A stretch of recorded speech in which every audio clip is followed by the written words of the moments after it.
Today, Microsoft and GameStop announced a strategic partnership where they will be working together. When I first read this news, I have to admit, I thought, holy smokes, Microsoft just plunked down a bunch of money to buy Bethesda, and now they're going to buy GameStop, and that is not true. That is not true.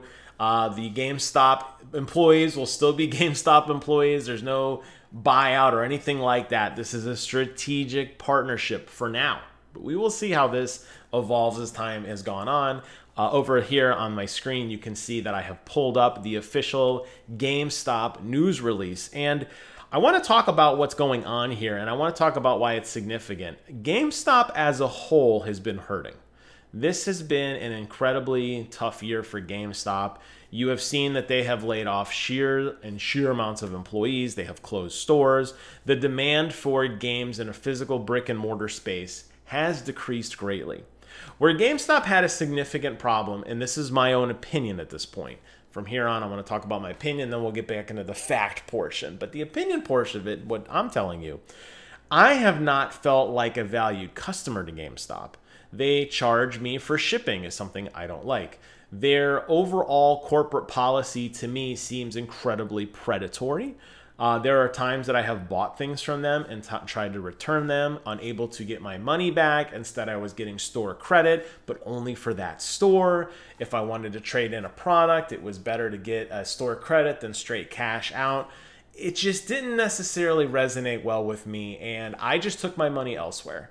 And there are a lot of people that still enjoy GameStop. The appeal of them being on pretty much every corner in the United States of America is probably pretty convenient for a lot of people. I suspect that even though their resale property, the resale value of games and stuff is greatly diminished, I suspect people are able to stretch their penny a little bit farther because they're able to sell off old games and put small amounts of credit at least towards future titles if they don't like to keep them.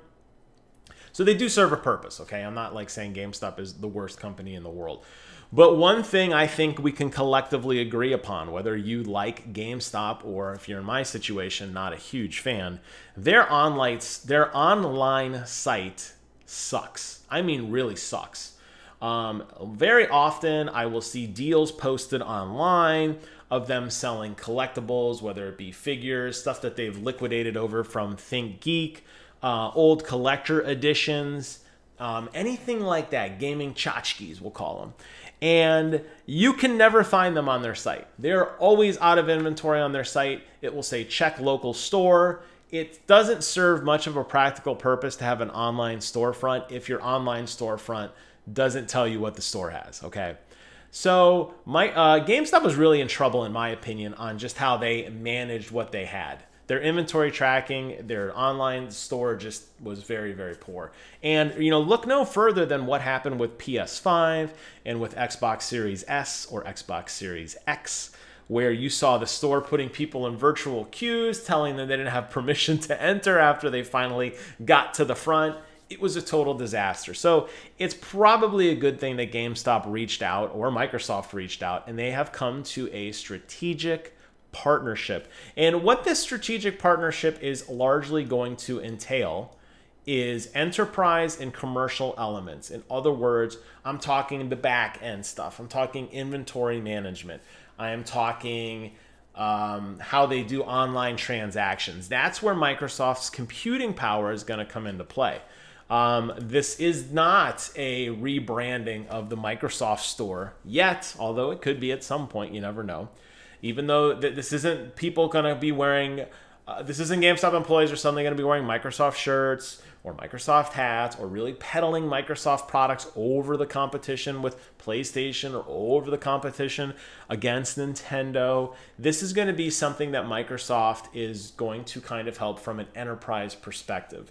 They're going to be including things like a Dynamics 365, which is the Microsoft portfolio of these business applications. They're going to get their email upgraded. They're going to get in-store tablets that help them track management and tools to help them, you know, sell products faster. Now, they did say if there was anything that would really impact, honestly, people in the physical store, is that Microsoft is going to be really pushing this Xbox All Access. And this is the Microsoft basically financing plan where you can buy an Xbox and Game Pass Ultimate, and it's not an upfront cost. You're essentially leasing it and you pay it back over time. This will be a conduit into that. And this is really where I think Microsoft is hoping to redeem some of their losses in this partnership with GameStop, is try to funnel people into that. Remember that I have talked about it numerous times, and both on my independent stuff and then when Phil and I do our weekly War Never Changes podcast, we have talked a lot about the value of GameStop and this subscription-based service and streaming and funneling people into that. And this is just now a physical extension of everything they've been doing across the board on Game Pass and also on PC. So this makes sense from that perspective if this is the end goal. I still maintain GameStop personally. This is just my opinion again. I think GameStop is a sinking ship. They've liquidated heavily. The ThinkGeek merger did not pan out as anticipated. They are still looked upon very negatively in the public eye. I don't know if people will honestly know or care that Microsoft is investing some significant money into this back-end system, because it's not something that's going to be readily apparent. And most people, myself initially included at least, are going to think, oh, that's cool. That means they're going to sell me an Xbox instead of a PlayStation. Oh, that's cool. Their storefront's going to get a major overhaul, and we're going to get a lot more consoles in there, and it's going to be like a fun center, just like the back of the Microsoft store was. This doesn't mean any of that. But I thought it was worthy of talking about, because apparently people still find value in GameStop, and apparently Microsoft thinks that this is actually still a huge competitive conduit, against the other stores, against Amazon, against Best Buy, against any other digital, Walmart, Target, whatever. Anywhere where you can buy stuff, Microsoft is going to really hedge their bets that GameStop is going to be the best place to get you stuff. I'm not so sure I agree with this decision. I guess we'll have to kind of see how it pans out. It's no small surprise, obviously, that Microsoft pretty much owns most of PC gaming. I'm sorry, not PC gaming. PC Office applications, Word, Office, Excel, email, etc. So it doesn't surprise me that they're continuing to expand. And honestly, I wouldn't be surprised if PlayStation and Nintendo use Microsoft products to communicate internally and for their financing. It's just a very interesting release now to see that Microsoft is venturing into a physical space once again. So we'll see how this one pans out. If you want to read the whole news release, there's not much more excitement than what I have just mentioned in this video. Fear not, there's a link in the description box below. You can check it out for yourself. I hope you guys found this video informative. Leave some comments below. Take care of yourselves, and until next time, I will see you guys on the other side.